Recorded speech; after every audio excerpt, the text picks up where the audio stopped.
ఒక్క విషయం చరణ్ కౌశిక్ గారు చాలాసేపటి నుంచి వెయిట్ చేస్తున్నారు. కాంగ్రెస్ పార్టీ అట్లాగే శరత్ గారు ఉన్నారు, వాళ్ళ తర్వాత మిగతా వాళ్ళకి అవకాశం ఇస్తాను. చరణ్ కౌశిక్ గారు విన్నారు కదా మీరు, అదేంటంటే చిత్తశుద్ధి లేని శివ పూజ అంతేనా? ఆ వర్డ్ అట్లా యూజ్ చేయొచ్చా కాంగ్రెస్ పార్టీ అని అంటున్నారు. ఇది నాది కాదు. ఇప్పుడు బాలరాజ్ యాదవ్ అయినా, చిక్కుడు ప్రభాకర్ గారైనా, అందరు సూర్యపల్లి శ్రీనివాస్ గారైనా అందరూ మీ మీద వేస్తున్నది చిత్తశుద్ధి లేని శివ పూజ. ఈ బీసీలకు 42%. నిజంగా చిత్తశుద్ధి ఉంటే మంత్రివర్గంలో ఎన్ని ఇచ్చారు, మిగతా నామినేటెడ్ పోస్టులో ఎన్ని ఇచ్చారు? చరణ్ కౌశిక్ ఎప్పుడో ఎమ్మెల్సీ అయ్యేవాడు లేకపోతే నామినేటెడ్ అయ్యేవాడు ఉంటే గనక యాదవ్లకు ఎన్ని ఇచ్చారు? ఏదో ఒకటే కదా, ఒక రాజ్యసభ ఇచ్చి మళ్ళీ నామినేటెడ్ లో దానిలో ఇవ్వలే. పిసిసి కార్యవర్గాల్లో ఎన్ని ఇచ్చారు?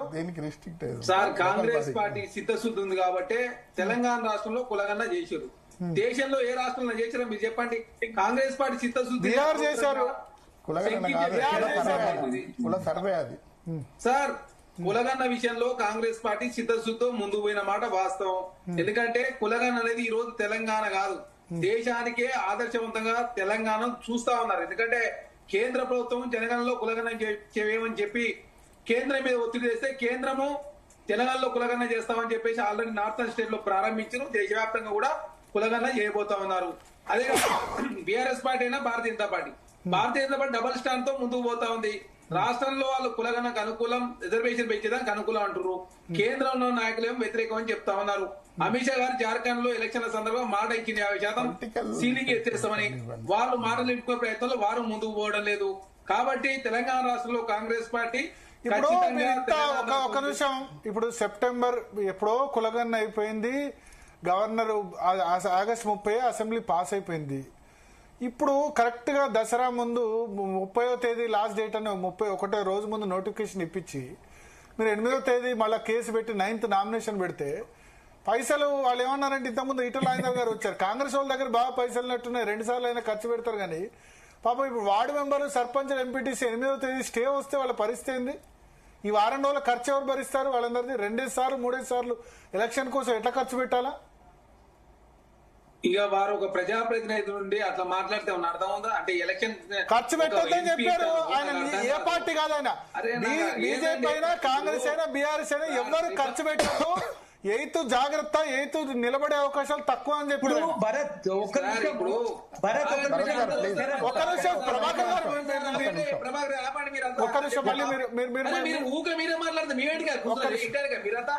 చెప్పండి.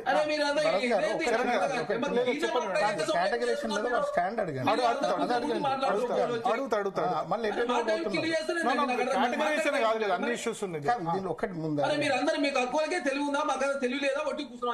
చెప్పండి చరణ్ గారు చెప్పండి. సార్ దయచేసి అందరు డెమోక్రట్ వేళ ముందు పోవాలా. ఒకలేమో కోర్టుల కేసు వేద్దంటారు, కోర్టుల కేసు కూడా ఎట్టుంటది సార్? వేసేటోళ్ళు వేస్తూనే ఉంటారు. మనం చేసుకుంటూ పోవాలి కదా. ఇది ప్రజాస్వామ్య దేశం. ఇది ఆ ప్రజాస్వామ్య దేశంలో ప్రశ్నించే అధికారం లేదనుకుంటే ఎట్లయితుంది? ప్రశ్నించే వాళ్ళు ప్రశ్నిస్తారు. చట్టం ప్రకారం, ధర్మం ప్రకారం, న్యాయం ప్రకారం ముందుకు పోవాల్సిందే కదా.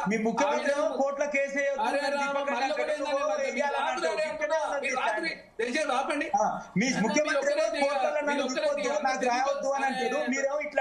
అరే మళ్ళీ సార్ మీరు ఒక అడ్వకేట్ అని మాట్లాడుతారు. మీరు అక్కడ మీరు చాలా కేసులు వేసరేదా మీరు కేసులో? అరే చట్టం ప్రకారం ముందుకు పోయే ప్రయత్నంలో ఒకరి కోర్టు కేసు వేసినా వాళ్ళు కేసు ఎందుకు వేసినా వాళ్ళు అంటారు. ఇది డెమోక్రటిక్. కోర్టులో కేసు తేలిన తర్వాత ఈ నామినేషన్లు అజ్జేయాలి కానీ సార్ కోర్టు చాలా సార్ కోర్టు దయచేసి వీళ్ళు అడ్వకేట్లు అంటారు. సార్ కోర్టు ఏం చెప్పి సార్ స్టే ఇచ్చిందా? ఇవ్వలేదా? మీ నోటిఫికేషన్ ఇచ్చినా కూడా ఆర్గ్యుమెంట్ జరుగుతాయని చెప్పారు. అరే స్టే అయినప్పుడు నోటిఫికేషన్ వచ్చినా సరే మేమైతే దానిలో జోక్యం చేసుకునేది ఉంటే మెరిట్స్ ఆధారంగా జోక్యం చేసుకుంటాను ఆర్డర్లో మెన్షన్ చేసింది. సార్ కోర్టు పని చేస్తుంది, ప్రభుత్వం పని చేస్తుంది. మేము చట్టం ప్రకారం అదే ఆగు సార్. బాలరాజు గారు దయచేసి మీరు బీసీలు నిర్ణయించిన వాళ్ళు సార్, మీరు మాట్లాడక దయచేసి. మీ టైం మీరు మాయ చేసారు, బీసీలు నిండా ముంచారు. మీ ఆయన అరే మీ బీసీలకు సంబంధించి మీరు ఎంత అవమానించారు. దయచేసి ఆపాలా మీరు? అరే ఏంది ఆపేది? అరే కాంగ్రెస్ పార్టీలు గుర్తుపెట్టుకోవాలా, డెమోక్రటిక్ వేలో మేము ముందుకు పోతాం. కేసులు వేసే వాళ్ళు వేస్తున్నారు. ఏదని కూడా మీకు చెప్తాను. మీలాగా డైనింగ్ కూర్చొని నిర్ణయాలు తీసుకుంటే సార్, డైనింగ్ టేబుల్ కూర్చొని ప్రగతి భవన్లో కూర్చొని ఎవరిని కలవకుండా నిర్ణయాలు తీసుకుంటే మీడియా మీద ఆంక్షలు పెట్టి పోతలేమో. ఇందిరా పార్క్ ధర్నా చేసుకునే అవకాశం ఉంది, ప్రజాభవన్లకు అందరు పోయే అవకాశం ఉంది, ప్రజాభవన్ జరుగుతుంది. కులగన్న సంబంధించి 75 క్వశ్చన్స్ ఎందుకని ఒకసారి మీరే అంటారు. ఒక రోజు చేసిన మీ సర్వే కరెక్ట్ అన్నా, కాంగ్రెస్ పార్టీ 60 రోజుల పాటు చేసిన కాంగ్రెస్ ప్రభుత్వం చేసిన సర్వే తప్పని చెప్పేసి మీరే తెలంగాణ సమాజాన్ని తప్పుదారి పడిచే ప్రయత్నం మీరు చేస్తారు. ఏమైనా అర్థం ఉందా మాట్లాడే దాంట్లో? మీ రాజ్యసభ సభ్యులు కనీసం ఒక్కసారన్నా కేంద్రంలో ఉన్న మంత్రులు ఎవరైనా కలిసిరా? బీఆర్ఎస్ పార్టీ మీకు అంత చిత్తశుద్ధి ఉందిగా. మరి మేము జతన్ మంది ధర్నా చేసినాం, జనగాల్లో కులగన చేయాలని చెప్పేసి కేంద్రం దేశవ్యాప్తంగా కులగన జరుగుతుంది. దానికి కారణం వద్దిరాజు రవిచంద్ర గారు డిప్యూటీ ఫ్లోర్ లీడర్. సరే, ఇప్పుడు మీ పార్టీలు కొట్లాట పార్టీలు కొట్లాట. దయచేసి మీరు అమ్మ పెట్టదని అనుకునే కదా, మీరు పెట్టలేదు. కాంగ్రెస్ పార్టీ చేస్తూ దాన్ని ఒకవేళ 8వ తేదీ స్టే వస్తే అభ్యర్థులు వారం రోజులు పెట్టిన ఖర్చు అన్ని పార్టీలు, కాంగ్రెస్ వాళ్ళు కూడా పెడతారు, బీఆర్ఎస్ బీజేపీ అందరు పెట్టే ఖర్చు మీరు భరిస్తారా? సార్, ఇక్కడ మీరు దయచేసి అర్థం చేసుకోవాల్సింది ఖర్చు గురించి సమస్య కాదు. ఖర్చు సమస్య కాదంటే ఇప్పుడు ఎమ్మెల్యే ఎంపీలోకి వార్డు మెంబర్ సర్పంచ్ పోటీ చేసే వాళ్ళు పుస్తకాలు బంగారం ఖర్చు పెడుతున్నారు. అది ఖర్చు సమస్య కాదంటే పెట్టేటోళ్ళు పెడతారు, పెట్టినోళ్ళు పెట్టరు. పెట్టకున్న కూడా గెలిచిన రోజు చాలా మంది ఉన్నారు జన సమాజంలో. ముగ్గురు ఖర్చు పెడతారు, ఒక్కరేది గెలుస్తారు. నాకైతే సింపతి ఉంది. సార్, మేము గుర్తుపెట్టుకోవాలా, మహాభారతంలో కుక్కనే అర్జును మునిమనను ప్రశ్నిస్తుంది. కాంగ్రెస్ పార్టీని ప్రశ్నించే వాళ్ళు ప్రశ్నిస్తూనే ఉంటారు. మమ్మల్ని ఎందుకు ప్రశ్నిస్తున్నారని చెప్పి మేము అంటలేము, కోట్లకు ఎందుకు పోతున్నాం కూడా మేము అంటలేము. కాకపోతే చట్టం ప్రకారం చేసుకునే ప్రయత్నం. ఇంకొక మాట ఇప్పుడు మీరు కామారెడ్డి డిక్లరేషన్ ఆధారంగా బీసీలకు 42% అంటారు. అదే Kamareddy declaration BC sub categorisation చేస్తామని చెప్పింది. దాని గురించి ఎందుకు మాట్లాడకూడదు? అది చేయకుండానే ఏబిసిడి లేకుండా ఎందుకు పోతున్నారు ఎలక్షన్? సార్, బీసీలకు సంబంధించి ఇంత పెద్ద ఎత్తున చర్చ జరిగి దేశవ్యాప్తంగా కావచ్చు, రాష్ట్రాల్లో పెద్ద ఎత్తున చర్చ. దానికి కారణం ఎవరు సార్? కాంగ్రెస్ పార్టీ కదా. ఇప్పుడు ఎలక్షన్ అయిపోతే వితౌట్ కేటగరైజేషన్ ఏబిసిడి అయిపోతే ఇంకా 5 సంవత్సరాల వరకు అవకాశం రాదు సార్. ఇప్పుడు కమ్మరి, కుమ్మరి, వడ్రంగి, నాయి బ్రాహ్మణ, విశ్వబ్రాహ్మణ, లేకపోతే పూసల, ఇంకా చాలా కులస్తులు, సంచార జాతి కులస్తులు వీళ్ళు సర్పంచ్లు అయ్యే అవకాశం, వార్డు మెంబర్ అయ్యే అవకాశం, ఎంపీటీసీ అయ్యే అవకాశం మళ్ళీ వస్తుందా సార్? అదిగా సార్, బీసీలది తేలక ముందే మళ్ళీ సబ్ కేటగిరీ పోతే మొత్తం మీరు ఇచ్చారు కదా హామీలో. మీ మేనిఫెస్టోలో ఉంది, మీరే పెట్టారు మేనిఫెస్టోలో. బీసీలు, మేము బీసీలు కాదా? ఎంబీసీలు, సంచార జాతులు బీసీలు కాదా? ఇక్కడే మీ మనస్తత్వాలు బయటపడుతున్నాయి, మీ మేనిఫెస్టోలో ఉన్నాయి. మీరు మేనిఫెస్టోలో పెట్టిందా లేదా? కాదు, కామారెడ్డి డిక్లరేషన్ లో పెట్టిందా లేదా? ఏందండి సార్, కామారెడ్డి డిక్లరేషన్ లో ఉపవర్గీకరణ పెట్టిందా లేదా? పెట్టింది సార్. పెట్టినప్పుడు మరి జీవోలో తెలక ముందు ఓబీ అది వర్గీకరణ తెలుదండి, నాకు అర్థం కాకూడదు. ఎవరండి మీరు? ఎవరండి మీరు? ఎందుకు పెట్టిందండి మరి? అంటే మీది కాకుండా అడ్డుకునే ప్రయత్నం, మీరు కూడా అడ్డుకునే ప్రయత్నం చేయట్లేదు. మేము 42% స్వాగతిస్తున్నాము. బీసీలో వాటా తేలలేదు, వాటా తేలిన తర్వాత కదా. వాటా ఎట్లా తెలుస్తుందండి? సబ్ కేటగిరీ వాటా తెలక ముందు ఎట్లా తెలుస్తుందండి? నాకు అర్థం కాదు. మేము బీసీలు కాదా? ఎందుకు పనిలేక పెట్టిందా కేటగరైజేషన్? మా వర్గాలను బూమరాంగ్ చేయడం కోసం పెట్టిందా కేటగరైజేషన్? చెప్పు మరి, వర్గం ఏంటి చెప్పు. మేము కాదా బీసీలో? మరి మేము అదే అడుగుతున్నాం. మీరు ఒక్కరే బీసీలా? మరి మేమే బీసీలో, మేమే మాట్లాడతాడండి, నాకు అర్థం కాదు. మీ కేటగరైజేషన్ మీద మీ స్టాండ్ చెప్పండి. ఎంబీసీ అయితే మమ్మల్ని దబాయిస్తారా? మిమ్మల్ని దబాయించేవాడు. అరే ఆపు సార్, జరాపు. ఏంటి ఆపేది? కేటగరైజేషన్ పెడతావు, లోకల్ బాడీ గురించి మాట్లాడవు. ముదిగాల బీసీల అంశం తెలియలేదు, మేము బీసీలు కాదా? లోపల ఇంకా వర్గీకరణ అంట. ముదిగాల బీసీల అంశం తెలియదు, వర్గీకరణ ఇవన్నీ మీరు మీ కాంగ్రెస్ పార్టీ తప్పుగా పెట్టిందని ఒప్పుకోండి. కాంగ్రెస్ పార్టీ తప్పుగా కేటగరైజేషన్ పెట్టిందని చెప్పండి. కేటగరైజేషన్ తప్పుగా పెట్టిందని చెప్పండి, మేము ఒప్పుకుంటాం. ఒప్పుకున్నది తప్పుగా పెట్టిందని చెప్పండి. కాంగ్రెస్ పార్టీ మంచి పనులు చేస్తుంటే ఎవడు చెప్పండి మంచి పని చేస్తున్నదని? ఇంకోటి చెప్పి అడుగునే ప్రయత్నం చేస్తే ఎవడు అడ్డుకున్నాడు? మేము స్వాగతిస్తున్నాం. మీకు అర్థం కావట్లేదు సార్, మీ వాయిస్ సరిగా రావట్లేదు. బాగానే వినబడుతుంది, బాగానే వినబడుతుంది వాళ్ళకు. ఆయన ఒకటే అంటున్నారు.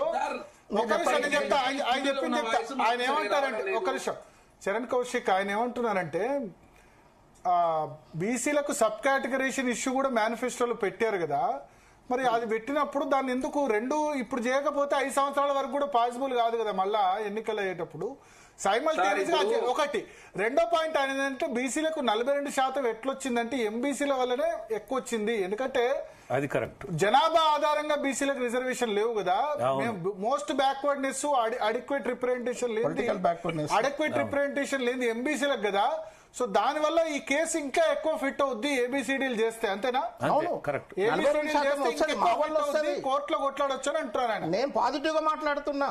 కరెక్ట్. ఇప్పుడు ఒక 4-5 కులాలకి ఎక్కువ రిప్రజెంటేషన్ ఉంది అంటే లోకల్ బాడీస్ లో, ఎమ్మెల్యేలు అనట్లేదు. అంటే మీ వాళ్ళు అనేది ఏంటంటే బీసీలలో యాదవులు మేము ఉన్నతలు ఎవరన్నా లేదండి, ఎవరన్నారు ఉందంటే తీసుకోండి సార్, మీరు తీసుకోండి. మరి యాదవుల రిప్రజెంటేటివ్ వచ్చిందా, బీసీల రిప్రజెంటేటివ్ వచ్చిందా? నారాయణ పోతావు కదా నువ్వు, హైదరాబాద్ రాకముందే నారాయణ చూపిస్తావు చూపియండి. మేనిఫెస్టో తెలుసా? ఇంటలెక్చువల్ మేధావులు గిదా మీరు మాట్లాడేది. మీకు మేనిఫెస్టో చదివిందా లేదా? మేనిఫెస్టో చదవమనంటే తర్వాత సంగతి కదా అన్నారు సార్.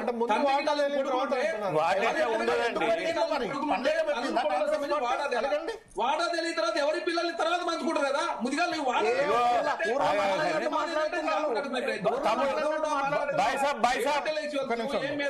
ఒక్క నిమిషం మీ వాదన కాదు కానీ ఆలోచించాలి కండి అందరం.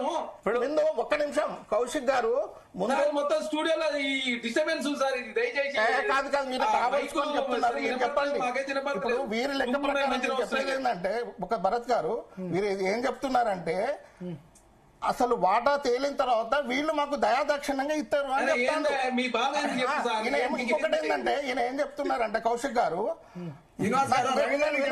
కౌశిక్ గారు ఏం చెప్తున్నారంటే అడగండి, తప్పుగా పెట్టిలా అడగండి. ఇప్పుడు రవీంద్ర రెడ్డి బీసీ అంటే ఏదో అడుగుతుంది, అడగండి ఎవరిని నేను అడుగుతున్నా. ఇద్దరు కౌశిక్ తమ్ముడు, ఇద్దరు నాకు తమ్ముళ్లే గాని నేను అనేది ఏంటంటే బీసీల వాటా అనేది ఉండదు. బీసీలు అంటేనే మాట్లాడరు, అడ్డం పడుతున్న మీద మాట్లాడరు, ఈ అడ్డుకుంటోళ్ళ మీద మాట్లాడరు, అన్యాయం చేస్తున్న మీద మాట్లాడరు. ఇక బీసీల మీద కొట్లాడుతుంది. బీసీల వాటా అనేది ఉండదు. మోస్ట్ బ్యాక్వర్డ్ క్లాస్, సంచార జాతులు, తర్వాత అర్హులైన వాళ్ళు ఎవరైతే ఉంటారో వాళ్ళు రిజర్వేషన్లకు వస్తారు. బీసీ అంటే ఏం అడుగుతున్నాడు, ఏంటది ఇదేం శాసించడం ఏంటిది బాధాకరం కాదా? ఏంటి మాట్లాడతాను ఏంటిది అంటే నిర్వచనం కావాలట. అవును ఎందుకు ఒక 300 కాపు ఉండండి, 300 కాపు ఇది బిలాంగ్స్ ఓసీ. అవునండి, బిలాంగ్స్ ఓసీ. అది సబ్జెక్ట్ కాదు ఎట్లా చెప్పండి. 300 కాపు అనేది 75-76 వరకు ఓసీ, 75-76 వరకు ఓసీ. సామాజిక వెనుకబాటు లేదు, సామాజిక వెనుకబాటు లేదు 300 కాపుకు. కాపులు 300 కాపులు రెడ్లు అందరు కలిసి ఒకటే ఓసీలు, ప్రాబ్లం ఉన్నది ఓసీలే. కానీ అందుకనే ఏమంటున్నారంటే నిజమైనటువంటి వెనుకబడిన వర్గాలకు అంటే మోస్ట్ బ్యాక్వర్డ్ క్లాస్ గానీ, సంచార జాతులు గానీ, బీసీలకు గానీ రిజర్వేషన్లు ఉండి తీరాల్సిందే, వాళ్ళకి న్యాయం జరగాల్సిందే. కానీ అరువులకు అందాలనేది ఒక 4-5 కులాలకే పరిమితం కావచ్చు.